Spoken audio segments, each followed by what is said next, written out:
NPA 12 मई 2026। पहला question है, मसूरी की स्थापना किसने की थी? मैं अल्टर करके पूछूंगा, क्वेश्चन पेपर में डाल दूंगा, उसको आप क्रम से देख लें, यार फिर गड़बड़ हो जाएगी। चलो क्वेश्चन नंबर 1 से ही शुरू करता हूं। पहला क्वेश्चन है, प्रसिद्ध एम चिन्ना स्वामी स्टेडियम किस राज्य में स्थित है?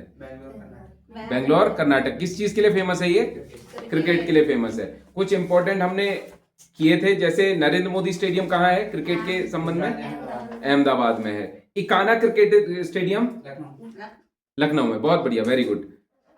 अगला है, राजीव गांधी अंतरराष्ट्रीय cricket stadium Hyderabad. Wankhede stadium Mumbai में है। Eden garden Calcutta.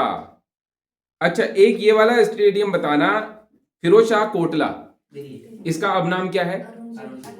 Arun Jaitley stadium. Chepauk stadium Chennai में, एम.ए. चिदम्बरम के नाम से है। चेपॉक स्टेडियम क्रिकेट का स्टेडियम है। नेक्स्ट अगला क्वेश्चन है, कैंची धाम में हनुमान मंदिर की स्थापना कब और किसने की? लक्ष्मी नारायण शर्मा ने 15 जून 1964 को स्थापना हुई थी। कब आए थे? 1962 में आए थे। कहां से आए थे? आगरा से आए थे। ठीक हो गया। जो और यहाँ कुछ प्रसिद्ध व्यक्ति आए हुए हैं इनको मिलने। पहले कौन कौन आए थे? क्या ना, किसने की थी स्थापना? हाँ, नाम तो बताओ, किसने की थी यहाँ पे हनुमान धाम की स्थापना? कैंची धाम में लक्ष्मी नारायण शर्मा उनका वास्तविक नाम था। नीम करोली बाबा का वास्तविक नाम था। किस नदी के तट पर है ये? शिप्रा नदी के तट पर है। वेरी गुड, शिप्रा नदी के तट पर है। अगली बात ये, यहाँ पे कुछ इंपॉर्टेंट सीईओ आए हुए हैं, संस्थापक आए हुए हैं, उनके क्या क्या नाम है? मार्क जुकरबर्ग जो मेटा के संस्थापक हैं, संस्थापक और सीईओ हैं। मेटा मतलब फेसबुक। दूसरे, एप्पल के सीईओ स्टीव जॉब तो मिल पाए थे, मेटा के सीईओ वो नहीं मिल पाए थे। ठीक, और ठीक है। नेक्स्ट अगला क्वेश्चन है, प्रसिद्ध ओम पर्वत को अन्य किस नाम से जाना जाता है? छोटा कैलाश या फिर ज्योलिंगकोंग। आदि कैलाश, बिल्कुल सही है। ये सारे नाम ज्योलिंगकोंग के हैं, छोटा कैलाश के हैं, आदि कैलाश के हैं। ओम पर्वत को के ये सारे नाम हैं। कहाँ है ये? पिथौरागढ़ में है। कोई इंपॉर्टेंट बात इसके बारे में? इसकी खोज सबसे पहले किसने की थी? अब बताओ, खोज किसने की थी? विपिन चंद्र पांडे। इसकी ऊंचाई कितनी है ओम पर्वत की ऊंचाई?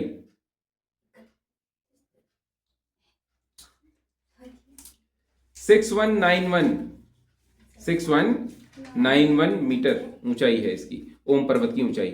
अगला क्वेश्चन है, पत्रकारिता का नोबेल किसे कहा जाता है? अपने अपना आंसर करो ना, आंसर क्यों पूछ रहे हो? पुलित्जर पुरस्कार। हाँ, पत्रकारिता का ऑस्कर कहा जाता है पुलित्जर पुरस्कार को। अगला क्वेश्चन है, क्वेश्चन नंबर 4, गगन नारंग का संबंध किस खेल से रहा है?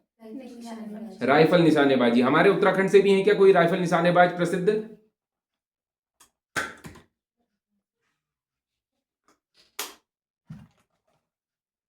अभिनव बिंद्रा राइफल निशानेबाज। अपूर्वी चंदेला का भी नाम याद रखना, ये 3 बहुत इंपॉर्टेंट है राइफल निशानेबाजी में। अगला क्वेश्चन है, हाल ही में 2026 का पुलित्जर पुरस्कार किसे दिया गया? आर के आनंद, सुपर्णा शर्मा को। आर के आनंद और सुपर्णा शर्मा, इन दोनों को दिया गया। किस चीज के लिए? केवल इन्हीं दोनों को दिया गया है भारत से? एक और है, कौन है? अनिरुद्ध घोषाल। इन 3 लोगों को दिया गया है। सुपर्णा और आर के आनंद और सुपर्णा शर्मा को तो दिया गया है लोकल न्यूज के लिए, जिसमें उन्होंने एक बैंक फ्रॉड, डिजिटल अरेस्ट, इस सब का साइबर अपराध के संबंध में अपनी एक रिपोर्ट दी। दूसरा, अनिरुद्ध घोषाल ने इंटरनेशनल कवरेज किया है, जिसमें उन्होंने एक तो हमारा क्या कहते हैं, ये जो है सिलिकॉन वैली, ठीक, यूएसए की, और दूसरा चाइना के संबंध में डिटेलिंग दी है। तो इनको मिला है पुलित्जर पुरस्कार। पुलित्जर पुरस्कार कब से दिया जा रहा है? 1917 से दिया जा रहा है। कौन देता है? Columbia University. ठीक है, कोलंबिया यूनिवर्सिटी देती है। ये छोड़ दिया इन्होंने, हाँ दिखा है, कोलंबिया यूनिवर्सिटी द्वारा दिया जाता है। पहले प्राप्तकर्ता भारत से, ईयर नहीं लिखा, भारत से पहले प्राप्तकर्ता गोविंद बिहारी लाल, 1937 में शायद। हाँ, ये ईयर नहीं लिखा है भाई आपने, 1937 में गोविंद बिहारी लाल को दिया गया सबसे पहला पुलित्जर पुरस्कार। पुलित्जर पुरस्कार पत्रकारिता का ऑस्कर कहा जाता है। नेक्स्ट अगला क्वेश्चन है, क्वेश्चन नंबर 6। देश की संसद के उच्च सदन के सदस्यों का कार्यकाल कितना होता है? 6 वर्ष। कितना होता है? 6 वर्ष का होता है। उच्च सदन को क्या कहा जाता है? राज्यसभा कहा जाता है। संसद किससे मिलकर बनी होती है? लोकसभा, राज्यसभा, राष्ट्रपति, तीनों से मिलकर बनी होती है संसद। अच्छा, अगर हम बात करें कि क्या ये स्थायी सदन है या अस्थायी सदन है राज्यसभा? स्थायी सदन है राज्यसभा, बिल्कुल सही आंसर है, स्थायी सदन है। लोकसभा स्थायी सदन नहीं है, अस्थायी सदन है, क्योंकि वो विघटन हो जाता है उसका 5 साल में। लेकिन राज्यसभा कभी विघटित नहीं होती है। हर 2 साल बाद 1/3 सदस्य चले जाते हैं और 1/3 सदस्य नए आ जाते हैं राज्यसभा में। राज्यसभा का प्राविधान संविधान के किस अनुच्छेद में है? अनुच्छेद 80 में है। राज्य विधानमंडल के केवल निर्वाचित सदस्य ही राज्यसभा की चुनाव में भाग लेंगे। ये बात कहां पे मेंशन है? राज्य विधानमंडल के, विधानसभा विधान परिषद को जोड़कर विधानमंडल बनती है। अब की बहुत से राज्यों में नहीं है विधान परिषद, क्योंकि राज्य का साइज ही इतना नहीं है। तो राज्य विधानमंडल के केवल निर्वाचित सदस्य ही इस चुनाव में मनोनीत नहीं भाग लेंगे, निर्वाचित ही भाग लेंगे। ये कहां पे लिखा गया है? क्योंकि इनका चयन कहां से होता है राज्यसभा के मेंबर्स का? राज्यसभा के अच्छा चलो पहले तो यहां आओ, वो आर्टिकल 84 में लिखा है। पहले यहां पे आओ कि राज्यसभा के टोटल मेंबर कितने हो सकते हैं? अधिकतम 250 हो सकते हैं। वर्तमान में कितने हैं? तो 250 मेंबर मैक्सिमम हो सकते हैं, जिसमें से राष्ट्रपति कितने मनोनीत करता है? 12 लोग मनोनीत करता है। किन किन क्षेत्रों से होने चाहिए? शिक्षा, शिक्षा भी है, कला, विज्ञान, हाँ बोलते रहो, कला, साहित्य, विज्ञान और समाज सेवा। कला, विज्ञान, साहित्य, समाज सेवा, इन 4 क्षेत्रों से होने चाहिए। राष्ट्रपति द्वारा मनोनीत 12 सदस्य होते हैं। इसके अलावा 4 मेंबर्स केंद्र शासित प्रदेशों से, दिल्ली और पुदुचेरी के हैं। दिल्ली से 3 और पुदुचेरी से 1। बाकी जो मेंबर हैं वो चयनित होते हैं, उनका चुनाव होता है। उनका चुनाव कैसे होता है? निर्वाचन की एकल संक्रमणीय मत पद्धति से अप्रत्यक्ष निर्वाचन होता है उनका। आम आदमी भाग नहीं लेता राज्यसभा के चुनाव में। इसमें जो हमारे चुने गए जो प्रतिनिधि हैं विधानसभा में, विधानमंडल में, अब आई यहां पे बात, तो वो लोग इनको चुन के भेजते हैं। वो किस अनुच्छेद के तहत भेजते हैं ये पूछ रहा था मैं? आर्टिकल 84 के तहत भेजते हैं। अगला क्वेश्चन है, कार्यकाल कितना होता है राज्यसभा का? 6 वर्ष का होता है। प्रत्येक 2 वर्ष में 1/3। शपथ कौन दिलाता है राज्यसभा में? सभापति दिलाता है। सभापति होता कौन है? उपराष्ट्रपति होता है। क्या यह सदस्य होता है? नहीं होता। जैसे जो हमारा निम्न सदन है लोकसभा, उसका मेंबर होता है स्पीकर, उसी का मेंबर होता है। अनुच्छेद 100 पढ़ा है ना आपने? मत बराबर की स्थिति में वो वोट डालता है, लेकिन ये वोट नहीं डालता, ये मेंबर ही नहीं होता उसका, राज्यसभा का मेंबर नहीं होता। अगर हमें राज्यसभा के सभापति को हटाना हो तो उसके लिए प्रस्ताव कहां आएगा? उसका प्रस्ताव भी, हाँ, उपराष्ट्रपति को हटाना हो तो कहां आएगा? तो यहां आएगा राज्यसभा में प्रस्ताव सबसे पहले, ये ध्यान रखना आप। लेकिन राष्ट्रपति के कंटेक्स्ट में ऐसा नहीं है, उसमें कहीं पे भी आ सकता है, राज्यसभा में भी आ सकता है, लोकसभा में भी उसको हटाने संबंधी प्रस्ताव। लोकसभा में कितनी सीटें हैं राज्यसभा की? ना सॉरी, क्या कहा मैंने? अच्छा सॉरी, उत्तराखंड में कुल कितनी सीटें हैं राज्यसभा की? 3 सीटें हैं। लोकसभा की 5 सीटें हैं। 5 सीटें हैं, टिहरी, पौड़ी, अल्मोड़ा, नैनीताल, हरिद्वार। अगर हमें उसको हटाना हो उपराष्ट्रपति को उसके पद से, तो कितने दिन पहले लिखित में सूचना देनी पड़ती है? 14 दिन पूर्व देनी पड़ती है। उपराष्ट्रपति, एक सभापति होता है, उपराष्ट्रपति सभापति होता है, उसके साथ एक उपसभापति होता है, और कितने मेंबर और होते हैं? 10 मेंबर और होते हैं। जो उपसभापति होता है उसको उसके पद से हटाने संबंधी वही सब सारी बातें वही हैं, लेकिन अगर वो अपना त्याग पत्र देना चाहे किसे देगा? सभापति को दे देगा। सभापति को दे देगा मतलब उपराष्ट्रपति को दे देगा। योग्यता की बातें संविधान के किस अनुच्छेद में है?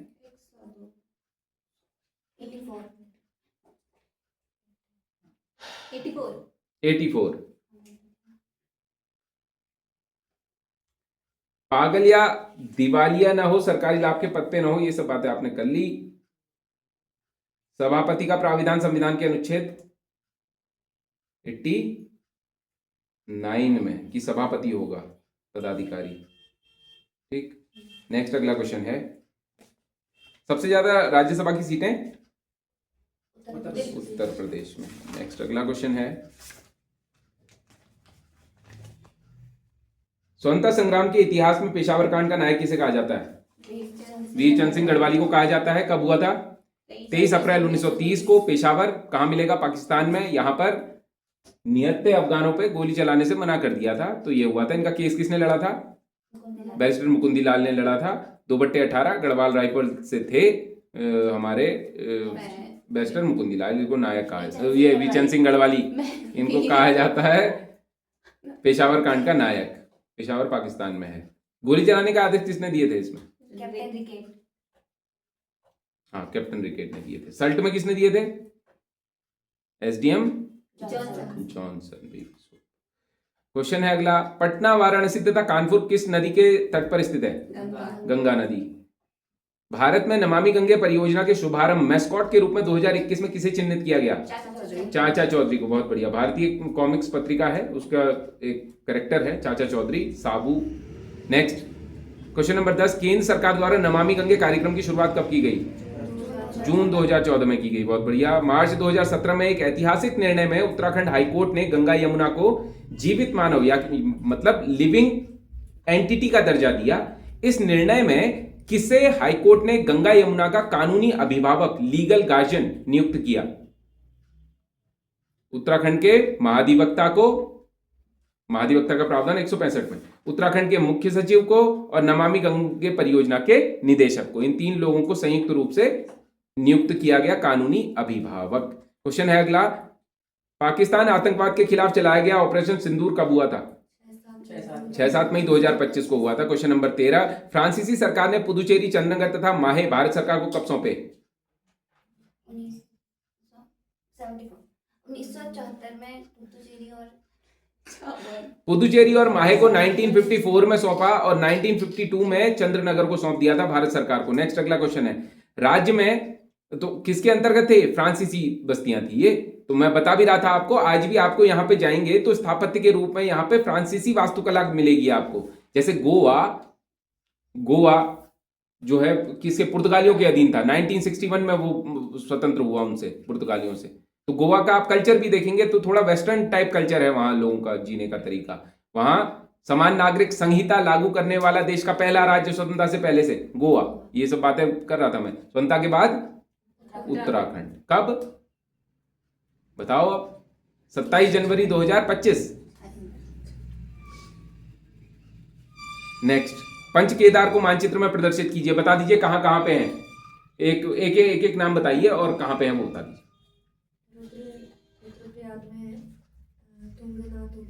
तुंगनाथ हो गया। क्या किस चीज की पूजा होती है यहाँ?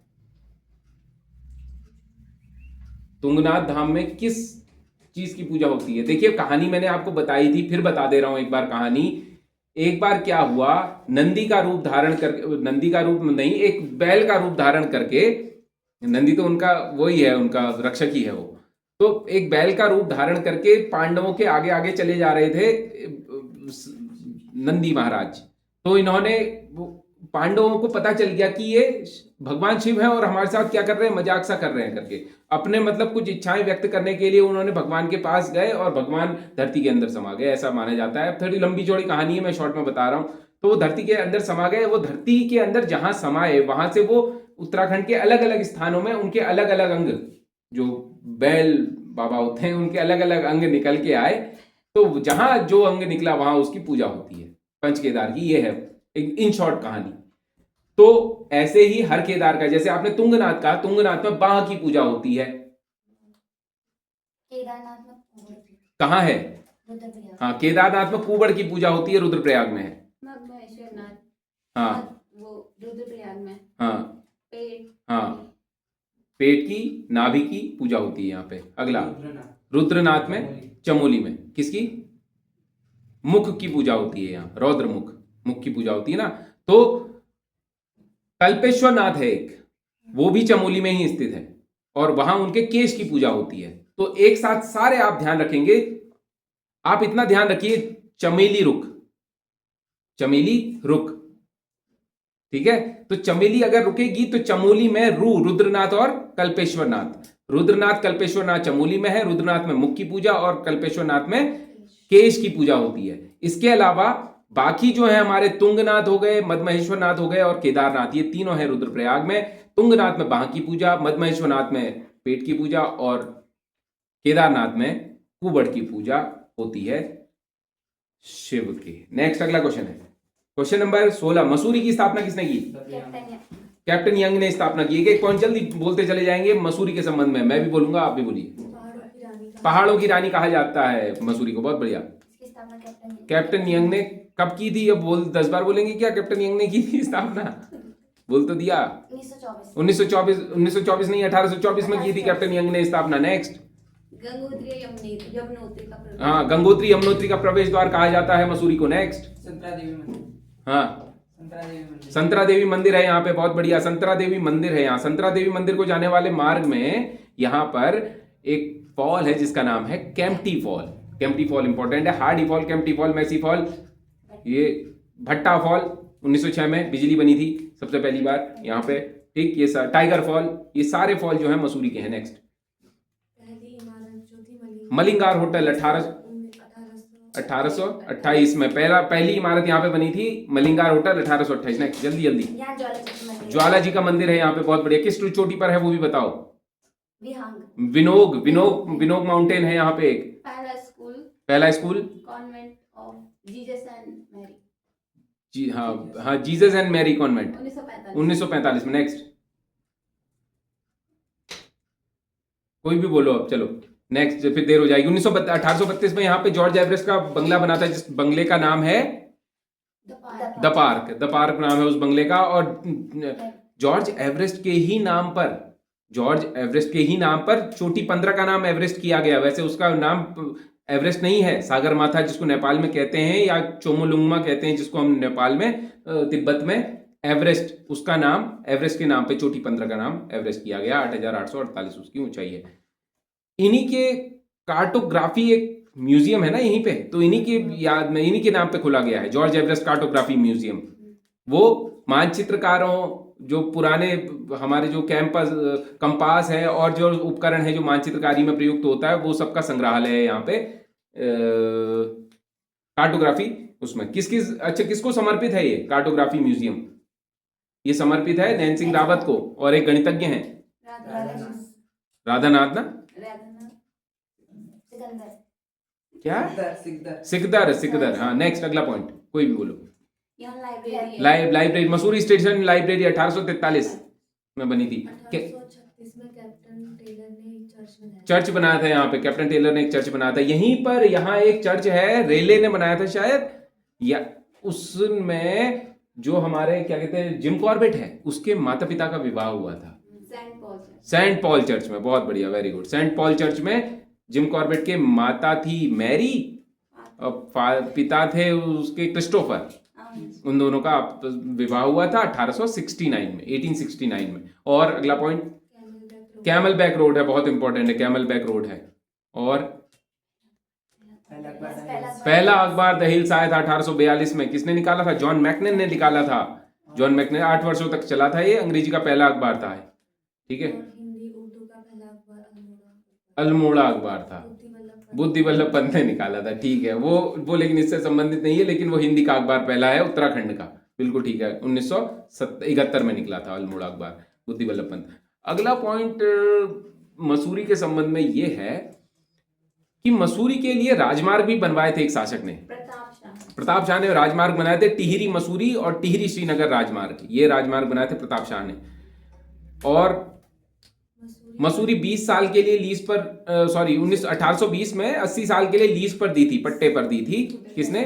सुदर्शन शाह ने पट्टे पर दी थी, लीज पर। हाँ, और मसूरी वन्यजीव विहार। बहुत बढ़िया, वेरी गुड। मसूरी वन्यजीव विहार 10.82 किलोमीटर स्क्वायर क्षेत्रफल में फैला हुआ राज्य का सबसे छोटा वन्यजीव विहार है मसूरी वन्यजीव विहार। विनोग माउंटेन इससे संबंधित है, पहाड़ी बटेर यहाँ को देखने को मिलती है हमें।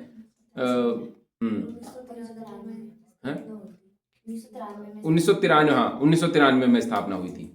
और 24-25 जुलाई 1900 बहुत बढ़िया में यूकेडी की स्थापना। हाँ 79, 24-25 जुलाई 1979 में यूकेडी की स्थापना मसूरी में ही हुई थी। देवीदत्त पंत इसके पहले अध्यक्ष थे और यूकेडी की स्थापना काशी सिंह हैरी, देवीदत्त पंत। इसके अलावा आप एक जानते हैं हम बाटा घाटा आंदोलन के बारे में, है ना? बाटा घाटा आंदोलन कब हुआ था? 1994 में। मसूरी कांड जिसे हम कहते हैं, हंसा दनाई, बेलमती चौहान, एक डिप्टी एसपी, वो क्या हुआ उनका, वो शहीद हो गए थे इसमें। तो और ये फेमस है पहाड़ी बटेर। हाँ, पहाड़ी बटेर के लिए फेमस है, विनोग माउंटेन। नेक्स्ट। और 1936 में क्लाउड एंड, अच्छा यहाँ बनाया गया, क्लाउड एंड बनाया गया। 1936 में बनाया, 1836 में बनाया गया। यहाँ पर एक जनवरी दिसंबर के समय पे विंटर लाइन की एक घटना दिखती है, विंटर लाइन की। तो बहुत से आगे और भी है कई कुछ, लेकिन देर हो जाएगी, मैं आगे चलता हूँ। अच्छे से रिवाइज कर लीजिए मसूरी को। मसूरी वन्यजीव विहार की स्थापना कब की? इसका क्षेत्रफल 1082 मसूरी में बाटा, और क्या कहते हैं ये, 1993 में स्थापना हुई थी। देश का पहला कार्टोग्राफी संग्रहालय राज्य में कहाँ स्थित है? क्वेश्चन नंबर 18, मसूरी में स्थित है।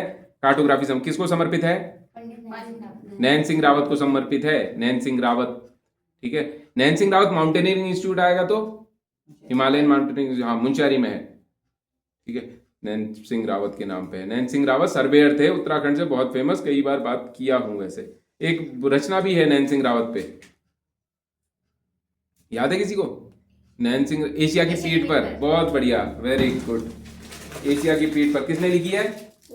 हाँ, शेखर पाठक और उमा भट्ट ने लिखी है, बहुत बढ़िया, वेरी नाइस। एशिया की पीठ पर, ये किसके संबंध में है? लहासा से, उनकी लहासा यात्रा, तिब्बत यात्रा, नेपाल काठमांडू यात्रा, सब यात्राएं हैं उसमें। और कहानी भी बता रहा था, कंपास लेके। पहले तो इतने इक्विपमेंट्स नहीं थे, कैसे चलते थे वो, थोड़ी एक जंजीर होती है, उसको नाप के चला करते थे। तो उन्होंने दूरी नाप दी थी, कितनी दूरी है उस समय में। नेक्स्ट, अगला क्वेश्चन है, 2 अक्टूबर 1994 को प्रथम राज्य आंदोलन के क्रम में कौन सा कांड हुआ था? रामपुर तिराहा कांड हुआ था, रामपुर तिराहा कांड हुआ था। और इसमें 3 लोग शहीद हो गए थे। इंपॉर्टेंट हुए थे, 6-7 लोग थे, 6 लोग शहीद हुए थे। इंपॉर्टेंट 3 है, 2 महिलाएं हैं, क्योंकि हंसा दनाई, बेलमती चौहान, ये आया हुआ सवाल है, इसलिए मैं बार बार चर्चा करता हूँ इसे। पर्यावरण संरक्षण अधिनियम किस वर्ष अस्तित्व में आया? 1986 में अस्तित्व में आया। पर्यावरण संरक्षण अधिनियम 1986 में आया। इसे लाया क्यों गया? किस प्रोटोकॉल के तहत इसे लाया गया? Stockholm convention. 1972 का स्टॉकहोम कन्वेंशन हुआ था ना, पर्यावरण का पहला कन्वेंशन हुआ था, वो स्वीडन में हुआ था, स्टॉकहोम कन्वेंशन। और उसके बाद भी इसे देखो 1972 में वो हुआ था, 86 तक ये नहीं आया। इससे पहले फिर ऐसा क्या घटना हुई? भोपाल गैस त्रासदी हुई थी। भोपाल गैस त्रासदी में यूनियन कार्बाइड नाम की एक कंपनी थी, मेथिल आइसोसाइनाइड, है ना, ये गैस रिलीज हुई थी, इससे कई लोग मारे गए थे। तो उसके बाद सरकार को चिंता हुई कि पर्यावरण के संरक्षण के लिए एक ऐसा कानून बनाना जरूरी है जो इस प्रोटोकॉल के अधीन काम करेगा, स्टॉकहोम कन्वेंशन के अधीन। तो 1986 में से लाया गया पर्यावरण संरक्षण अधिनियम। ठीक है, इंपॉर्टेंट है, ध्यान रखना। इसके तहत मैंने बताई भी थी सजाएं और वो कई चीजें, पूरी डिटेलिंग की थी इसमें। नेक्स्ट, अगला क्वेश्चन है, वन्यजीव संरक्षण अधिनियम किस वर्ष अस्तित्व में आया? 1972 में। वन्यजीव संरक्षण अधिनियम 1972 में। ठीक है, वन्यजीव संरक्षण अधिनियम 1972 में। क्वेश्चन नंबर 22, 2027 की जनगणना का प्रमुख नारा क्या है? जनगणना से जन कल्याण। जनगणना से जन कल्याण। इसमें सबसे पहली बार डिजिटल रूप से जनगणना हो रही है। ठीक है, और वो मकान की गणना वो तो अभी चल ही रही है। उत्तराखंड में अब SIR भी होने वाला है, फिर उस पर बात करेंगे। सरयू नदी तंत्र को मानचित्र में प्रदर्शित कीजिए। काली की सबसे लंबी सहायक नदी कौन सी है? सरयू है। इसकी लंबाई कितनी है? 146 किलोमीटर इसकी लंबाई है। सरयू की प्रमुख सहायक नदी कौन सी है? सरयू की बाबू, सरयू की गोमती। गोमती प्रमुख सहायक नदी है ना।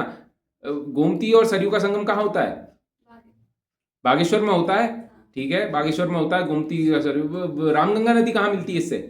पूर्वी रामगंगा इसकी सहायक है, पश्चिमी नहीं है। पूर्वी रामगंगा इसकी सहायक नदी है, रामेश्वर में मिलती है पूर्वी रामगंगा। ठीक, थोड़ा सा याद रखना। ये काली में कहाँ मिलती है? पंचेश्वर में ये काली से मिल जाती है। नेक्स्ट, अगला क्वेश्चन है, उत्तराखंड में ऑपरेशन प्रहार किससे संबंधित है? नशीले पदार्थों की तस्करी के विरोध में होता है। ऑपरेशन प्रहार चलाया जा रहा है राज्य के अंदर। अगला क्वेश्चन है, राज्य के अंतर्गत आंदोलनकारियों के आश्रितों को अगस्त 2024 में राज्यपाल की मंजूरी के बाद सरकारी नौकरी में कितने प्रतिशत आरक्षण दिया गया है? 10% आरक्षण दिया गया है। केंद्रीय सड़क एवं परिवहन राज्य मंत्री कौन है?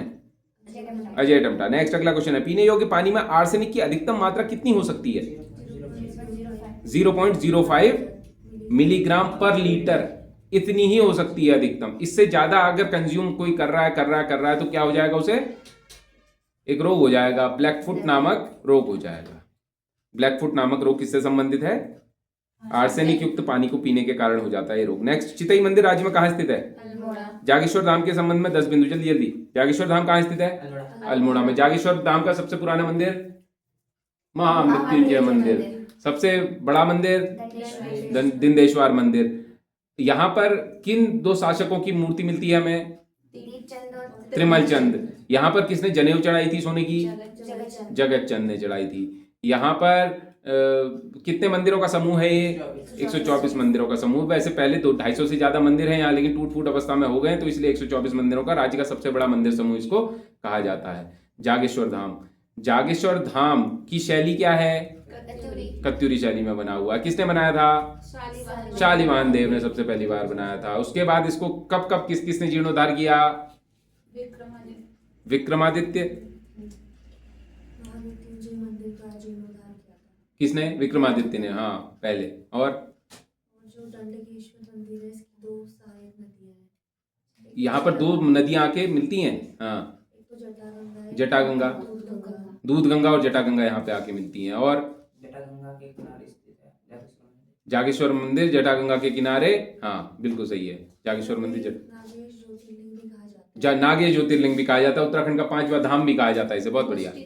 पुष्टि देवी मंदिर भी है यहाँ, बहुत बढ़िया। वल्लभी शैली में, बहुत बढ़िया। श्रावणी मेला लगता है, बहुत इंपॉर्टेंट क्वेश्चन है। श्रावणी मेला कहाँ लगता है? जागेश्वर धाम में लगता है, अल्मोड़ा में। और बताइए, सब ठीक ठाक? दक्षिणमुखी हनुमान और लकुलीश का मंदिर, बहुत बढ़िया। लकुलीश का मंदिर और दक्षिणमुखी हनुमान का मंदिर। और जागेश्वर 1914 में जागेश्वर कमेटी बनी। मुख्य द्वार पे नंदी स्कंदी की मूर्ति है मुख्य द्वार पे, बहुत बढ़िया। पुरातत्व सर्वेक्षण चांदी की मूर्ति दीपचंद और त्रिमलचंद की है यहाँ पे। अच्छा, जगत चंद की मृत्यु कैसे हुई थी? चेचक से कारण हुई थी। जागेश्वर में विमानों का निर्माण किसने किया था?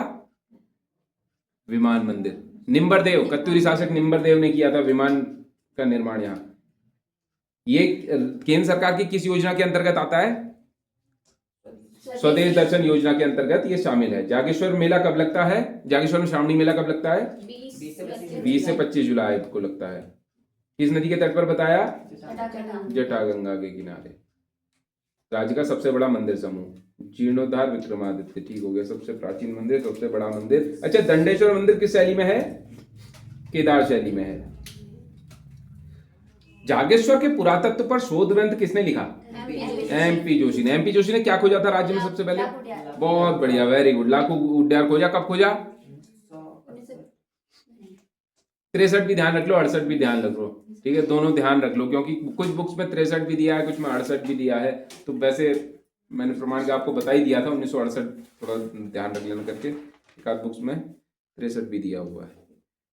और लास्ट क्वेश्चन है हमारा, क्वेश्चन है, प्रसिद्ध मीनाक्षी मंदिर राज्य में, देश में कहाँ स्थित है? तमिलनाडु में स्थित है। उत्तर से दक्षिण की तरफ हमने तमिलनाडु के प्रमुख मंदिर बनाए थे। उत्तर से दक्षिण की तरफ ही आप बताइए। सबसे पहले महाबलीपुरम के रथ मंदिर आएंगे। दूसरे नंबर पे अरुणाचलेश्वर मंदिर। तीसरे नंबर पे रंगनाथ स्वामी मंदिर। चौथे नंबर पे बृहदीश्वर मंदिर और लास्ट में मीनाक्षी मंदिर। ये तमिलनाडु के प्रमुख मंदिर हैं। धन्यवाद।